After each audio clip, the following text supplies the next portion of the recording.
Mabagsik nagsimula ang digmaan sa Iran nang maglunsad ang US at Israel ng malalaking pag-atake ng misil, pambobomba, mga pag-ataking puntirya ang liderato at winasak ang infrastruktura at rehimen ng Iran. Isa-isang pinulbos. Napatay agad ang pinakamataas na pinuno at naparalisa ang depensa sa himpapawid. Ngunit hindi doon tumigil ang Amerika. Sunod-sunod na mga karagdagang airstrike ang sumunod habang umuusad ang digmaan, dahilan para makamit ng US ang kalamangan sa himpapawid at malaking tagumpay sa lupa. Habang ang mga natitirang miyembro ng rehimen ay nakakandara pa sa pagtatago at naubusan ng mapagkukublihan. Epektibong estratehiya ito na maaring magdala ng mabilis na tagumpay sa Amerika at matupad ang lahat ng layunin sa digmaan. Sa katunayan, nakamit na nito marahil ang pinakamahalagang layunin sa lahat, ang kalamangan sa himpapawid. Sa anumang digmaan, napakahalaga ng pagkontrol sa himpapawid. Ito ang unang at marahil pinakamahalagang hakbang patungo sa tagumpay. Halos isang siglo ng ebidensya ang sumusuporta rito. Bakit? Kasi kapag kontrolado mong himpapawid, mas madali ng lahat ng iba pa. Kapag kontrolado ang himpapawid, mas madali, malaya at ligtas makakakilos ang buong puwersa mo sa lupa, himpapawid o dagat. Mas ligtas gumalaw sa lupa ang tropa at tangke dahil mababa ang panganib ng atake mula sa itaas.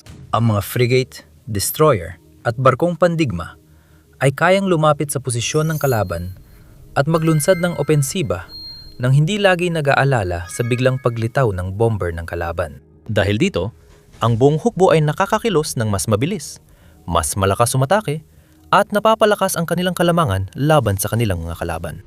Para sa kalaban, lalong humihirap at naging hamon ang bawat aspeto ng kanilang operasyong militar. Kailangang palaging nakamasid ang kanilang mga puwersa sa himpapawid dahil hindi nila alam kung saan lilitaw ang jet at bomber ng kalaban. Kailangang itago o ilipat sa mas depensibong lokasyon ang mga tangke at iba pang mahahalagang kagamitan sa halip na ilagay agad sa harap ng labanan. Kailangang maghiwa-hiwalay, magkalat, at kumilos ang mga unit ng mas doble ingat, mas mabagal, o maglakbay sa gabi para tumaas ang tsansa nilang mabuhay at makipaglaban kinabukasan. Hindi kailangan ng Amerika magpadala ng sundalo sa Iran. Pero dahil sa kanilang airstrike, naging mas madali at ligtas para sa kanilang eroplano mag-operate sa himpapawid ng kalaban at magsagawa ng karagdagang strike sa mga command center, infrastruktura at mahahalagang target ng Iran. Noong Marso 13 halimbawa, nablunsad ang US na malawakang pambubomba sa Kharg Island, isa sa pinakamahalagang sentro ng pag-export ng langis sa riyon. Hindi sinira ng Air Force ng Amerika ang infrastruktura ng langis sa isla, pero hindi nila ipinakita ang gayong awa sa mga pasilidad militar ng Iran. Tinarget nila ang mahigit 70 lugar, sinira ang maraming imbakan ng mga minang pandagat, bunker ng misil, at iba pang pasilidad militar. Ibinahagi online ni Pangulong Donald Trump ng US ang detalye ng pagsalakay. Isinagawa ng United States Central Command ang isa sa pinakamalalakas na pambobomba sa kasaysayan ng Gitnang Silangan at winasak ang lahat ng target militar sa Kharg Island ng Iran.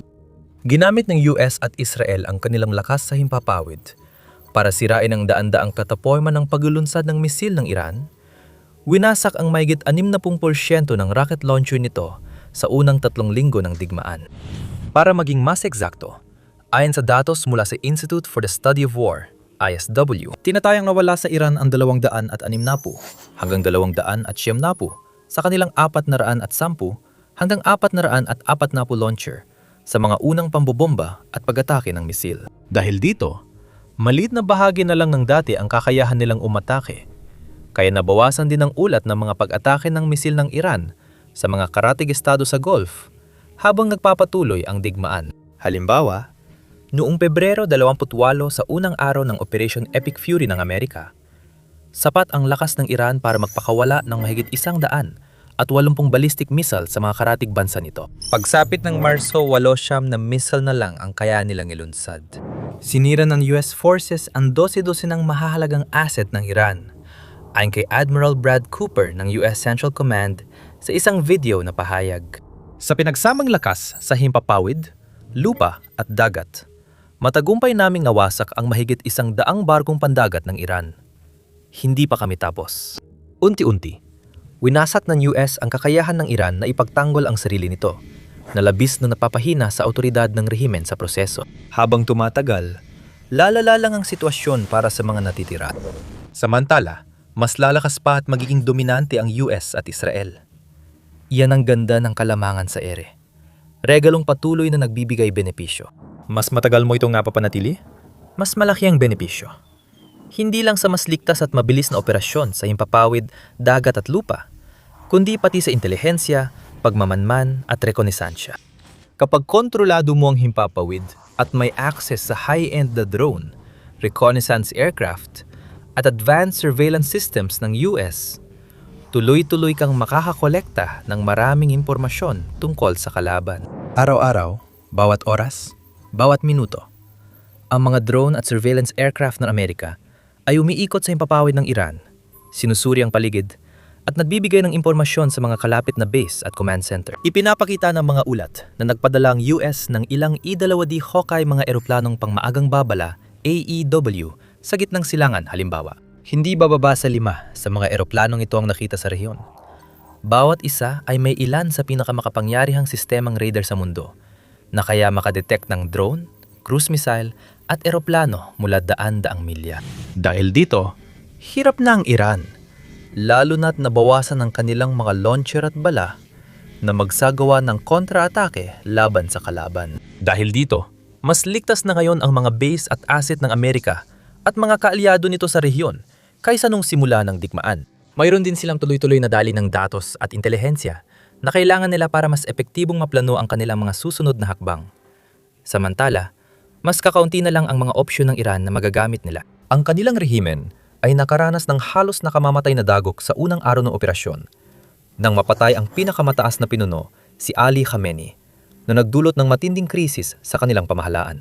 Habang abala ang mga puwersa ng US at Israel sa pag-atake at pagpapalakas ng posisyon, nalilito at nagdadalamhati ang mga leader ng Iran sa pagkawala ng kanilang ayatollah at iniisip ang kanyang kapalit. Sa huli, napagdesisyunan nilang pumili ng kanyang anak na si Mujtaba Khamenei, na siya mismo ay masuwerte pang nabuhay matapos makaligtas sa isang airstrike na pumatay sa kanyang asawa, anak at ilang iba pang opisyal ng Iran. Gayunpaman, sa halip na tumindig at matapang na sundan ang yapak ng kanyang ama upang buhayin muli ang rehimen, ang bagong pinakamataas na leader ay halos hindi pa nakikita mula nang siya ay talaga. Kumalat ang chismis na malubhang pinsala niya sa unang airstrike at tinawag ni US Defense Secretary Pete Hegseth si Khamenei na hindi naman ganong kataas na pinuno sa isang pahayag sa media. Alam natin na ang bagong tinaguriang hindi naman ganong kataas na pinuno ay sugatan at malamang na napinsala rin ang mukha niya. Naglabas siya kahapon ng mahinang pahayag na isinulat lang, walang boses o video. Maraming kamera at recorder sa Iran. Pero bakit nakasulat lang na pahayag ang inilabas? Alam mo na siguro kung bakit. Patay na ang kanyang ama. Natataranta, sugatan, nagtatago, at walang lehitimong kapangyarihan siya. Ito ay nagdadala sa atin sa isa pang mahalagang bentahe ng panginibabaw sa himpapawid, ang psikolohikal na epekto. Kapag ang mga eroplano ng kalaban ang namamayani sa iyong himpapawid, kapag ang mga fighter jet ay malayang lumilipad saan man nila gusto, at ang mga bomber ay may malinaw at walang sagabal na daan para madaling sirain ang anumang ari-arian at infrastruktura na natitira sa iyo, natural lang na bumaba ang moral. At yan ang nangyayari ngayon sa Iran. Maaring matapang at palaban pa rin ang mga salita ng rehimen, patuloy ang mga opisyal sa pagbibitiw ng mga pahayag na paparusahan nila ang Amerika at mga kaalyado nito. Pero malinaw ang mga totoong nangyayari. Ang Iran ay halos nasa ilalim ng kapangyarihan ng US at Israel. Wasak ng air defense network nila, kaunti na lang ang missile at drone, at hirap lang pamunuan nilang mapanatili ang lehitimasyon. Sa katunayan, sa halip na ipakita ang kontrol, maraming kilalang opisyal ng Iran ang tila natatakot at nagtatago na inilarawan ni Hegseth ang sitwasyon sa ganitong paraan. Wala ring pinagkaiba ang kalagayan ng pamunuan ng Iran. Desperado at nagtatago, takot na takot silang nagtago sa ilalim ng lupa. Ganyan ang ginagawa ng mga daga. Ganito ang mangyayari kapag ang isang bansa ay hinarap ang pinakamalakas na puwersa ng himpapawid at mas lalala pa ang sitwasyon ng Iran. Bago natin talakayin ito, marami pa kaming ihahandog na ganito. Kung may natutunan ka sa The Military Show, mag-subscribe ka. Ngayon, para sa mga eksperto at analista ng militar, hindi na nakakagulat ang tagumpay ng mga airstrike ng Amerika sa Iran. Kahit matagal nang naghahanda ang Iran para sa digmaan at pinalalakas ang depensa gamit ang Shahed drones at bagong ballistic missile systems, hindi pa rin matutumbasan ng militar nila ang lakas ng Estados Unidos. Walang makakatapat sa lakas ng US Air Force, lalo na sa pambihirang bomber fleet nila na binubuo ng tatlong pinakamahusay na military aircraft na naimbento. Ang B-52 Stratofortress, B-1B Lancer, at B-2 Spirit. May kanya-kanyang kalamangan ang bawat bomber. Kapag pinagsama, nagiging perpektong kombinasyon ito ng stealth, abot, lakas ng apoy, at flexibility. Narito ang mas malapit na pagtingin sa bawat isa. Simulan natin sa B-52 na madalas itinuturing na pangunahing sandigan ng US bomber fleet. Ang B-52 Stratofortress ay siya ring pinakamatanda sa tatlo dahil ipinakilala ito noong dekada 1950. Dahil sa edad, hindi ito ang pinakamabilis o pinakamaniyobrang sa fleet. Hindi nito may pagmamalaki ang parehong supersonic na bilis ng B-1 halimbawa. At wala rin itong makabagong stealth technology tulad ng B-2. Isa pa rin itong mahusay na bomber na pinino ang disenyo sa paglipas ng panahon para manatiling mahalaga mula Cold War hanggang ngayon. Kaya rin itong magdala ng mas mabigat na armas kaysa sa ibang US bomber. Dahil kaya nitong magdala ng isa sa pinakamalalaking payload na may maximum na kapasidad na 70,000 pounds o 32,000 kilo. Kaya nitong maglunsad ng mga karaniwang bomba, precision-guided na mga sandata, at mga cruise missile na may kakayahang nuklear.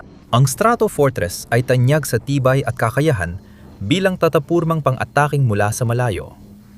Hindi na nito kailangang pumasok sa teritoryo ng kalaban para makapinsala.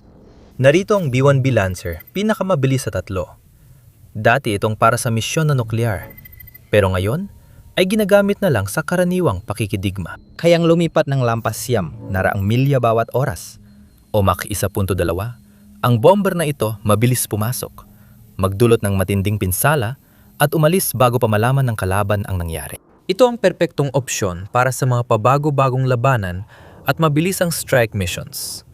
At napatunayan na itong napaka-epektibo sa Iran hanggang ngayon, tulad ng sa iba pang mga lugar at labanan sa kasaysayan. Ang kamangha-mangha sa bomber na ito ay halos hindi ito nabigyan ng pagkakataong umiral. Noong huling bahagi ng dekada, 1970, kinansela ni Pangulong Jimmy Carter ang orihinal na B-1 project at inilaan ng pondo sa pagdevelop ng intercontinental ballistic missiles. Nang matalo si Carter sa kanyang muling pagtakbo noong 1980 at 80 muling binuhay ng kanyang sumunod na Pangulo na si Ronald Reagan ang B-1 program at pumasok sa serbisyo ang isang Lancer sa parehong dekada. At ang ikatlo at huling miyembro ng trio ay ang B-2 Spirit. Sikat dahil sa kakaibang hugis nito at halos hindi ka panipaniwalang kakayahan sa stealth, ang flying wing bomber na ito ay halos imposibleng matukoy ng mga kalaban hanggang sa huli na ang lahat.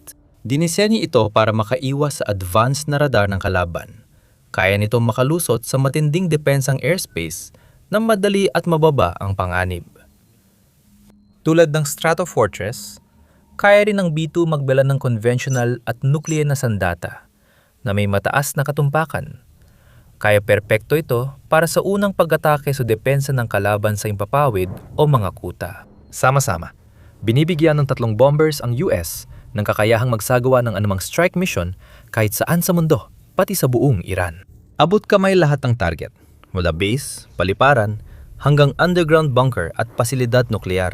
Malapit na ring mag-upgrade ang fleet sa pamamagitan ng bagong bomber na B-21 Raider. Ang susunod na henerasyon ng bomber ng US Air Force, ang B-21, ay unang magsisilbing dagdag sa kasalukuyang fleet. Ngunit sa huli ay papalitan nito ang parehong B-1 at B-2 pagsapit ng 2040. Mas mahirap ito matukoy kaysa sa B-2 Spirit dahil sa mas advanced na stealth technologies na kayang iwasan ng radar at air defense system ng kalaban. Kaya nitong maglakbay ng malalayang distansya at umatake sa target saan mang bahagi ng mundo na minimal ang suporta.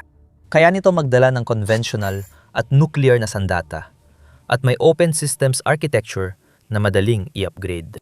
Ang susunod na henerasyon ng bomber ay mag-aangat sa arsenal ng Amerika at maaring gamitin sa Iran ayon sa mga ulat. Noong kalagitnaan ng Marso, isang B-21 ang nakuhanan ng larawan habang nagsasagawa ng aerial refueling sa unang pagkakataon. Ipinapakita nito ang mabilis na pag-usad na ginagawa ng Air Force sa pagsubok at pag-finalize ng bomber na ito bago ito opisyal na pumasok sa serbisyo sa 2027. Noong panahong iyon, malamang tapos na ang digmaan sa Iran. Kung kailangan ng US ng kasunod na pananakop o pag-atake, maasahan nito ang malakas na firepower at advanced na stealth ng raider para gawin yon.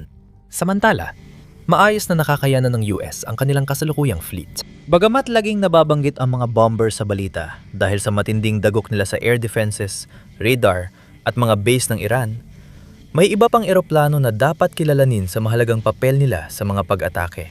Ang mga nangungunang fighter jet ng US sa buong mundo, tulad ng F-35 halimbawa, ay naging mahalaga sa pagwasak ng air defenses ng Iran, gamit ang kanilang supersonic na bilis at walang kapantay na liksi sa ere.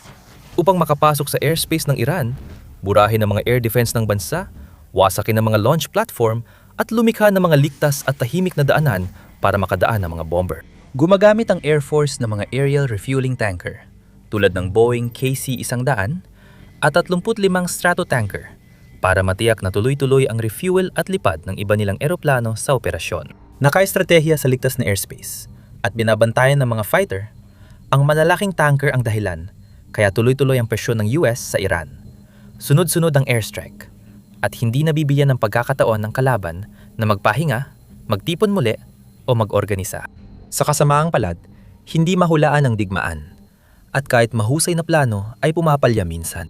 Nawalan na ang US ng isa sa kanilang KC-100 at 35 noong Marso 12 sa isang insidenteng pinaniniwala ang aksidente lamang. Dalawang eroplanong tanker ang nagbanggaan sa himpapawid ng kaalyadong teritoryo sa kanlurang Iraq. Isang nag-emergency landing habang ang isa ay bumagsak at ikinasawi ng 6 na tripulante. Malungkot ang insidenteng ito, pero malinaw na mas mataas ang kahusayan ng militar ng Amerika sa digmaan hanggang ngayon. Pinakamababa ang kanilang pagkalugi, samantalang halos lubos na nawasak ang Iran.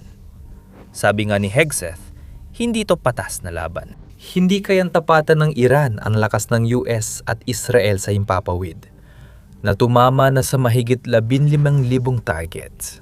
Nang makuha ng Amerika ang kontrol sa himpapawid, ayon kay Hegseth, pwede nang pumili ng target ang kanilang mga bomber at fighter. Samantala, lalo pang lumulubog ang Iran sa patuloy na pagbagsak. Walang air defense, air force o navy ang Iran. Ang kanilang mga paglulunsad ng missile at mga drone ay agad nasisira o pinapabagsak sa himpapawid. Bumaba ng 70% ang dami ng kanilang mga missile. Bumaba ng 70%, 5% kahapon ang bilang ng kanilang mga one-way attack drone. Plano nating talunin, wasakin, at gawing inutil ang lahat ng mahahalagang kakayahang militar nila sa bilis na di pa nakita ng mundo. Ngayon, sa harap ng lumalalang hinaharap, matitinding hadlang at mga kaaway na hindi na nila kayang talunin, ang rehime ng Iran ay patungo sa ganap na pagkawasak. Nakakulong sila sa lalong lumalalim at dumidilim na hukay na walang paraan palabas, at ang kanilang pamunuan ay wasak na at hindi na kayang ayusin. Lalong nagmumukhang mahina at takot ang natitirang naghaharing ure. Kaya napipilitan silang gumamit ang desperadong hakbang tulad ng paglalagay ng mina sa Strait of Hormuz at pagbabanta na pasabugin ang anumang barko ng Amerika o ng mga kaalyado nito na daraan doon. Mabibigo pa rin ang estratehiyang iyon dahil wasak na ang hukbong dagat ng Iran. Unti-unting ngunit sigurado, muling magiging ligtas ang strait. Iiwan ang wasak na rehime ng Iran na wala ng alas o lihim na estratehiya.